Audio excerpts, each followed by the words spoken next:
ગઠબંધનની પણ બેઠક મળવા જઈ રહી છે। સાંજે 6 વાગે મળશે ઇન્ડિયા ગઠબંધનની બેઠક। ખડગેના નિવાસ સ્થાને ઇન્ડિયા બેઠક મળવા જઈ રહી છે। સોનિયા અને રાહુલ ગાંધી આ બેઠકની અંદર હાજર રહેશે। ટીડીપી જેડીયુ સહિતના પક્ષોને સાથે લાવવા ઉપર આ બેઠકની અંદર મંથન થઈ શકે છે। તો આ તરફ ઇન્ડિયા ગઠબંધન છે તેની પણ આજે બેઠક મળવા જઈ રહી છે અને ખડગેના નિવાસ સ્થાને ઇન્ડિયા ગઠબંધનની બેઠક મળશે। સોનિયા અને રાહુલ ગાંધી પણ આ બેઠકની અંદર હાજર રહેશે। ટીડીપી જેડીયુ સહિતના પક્ષોને સાથે લાવવા ઉપર આ બેઠકમાં મંથન થઈ શકે છે।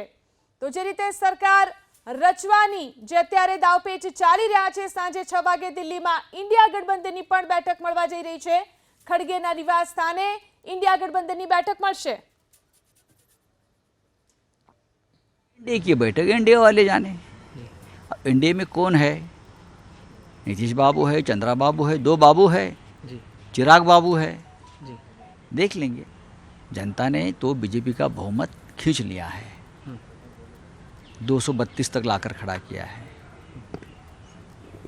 तो अब जोड़ तोड़ वाली सरकार बनाने की कोशिश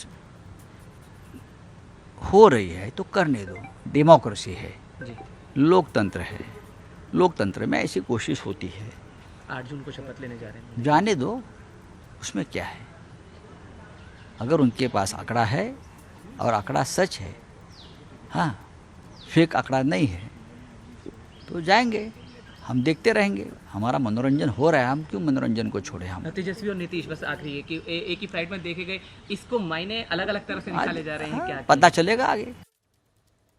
तो संजय राउत जी बात કરી રહ્યા છે। આજે ઇન્ડિયા ગઠબંધનની પણ બેઠક છે। ખડગેના નિવાસ સ્થાને ઇન્ડિયા ગઠબંધનની બેઠક મળી છે, પરંતુ ચૂંટણી જ્યારે યોજાઈ તે પહેલા જ ઇન્ડિયા ગઠબંધન અને એનડીએ જે છે તેની રચના થઈ ચૂકી હતી।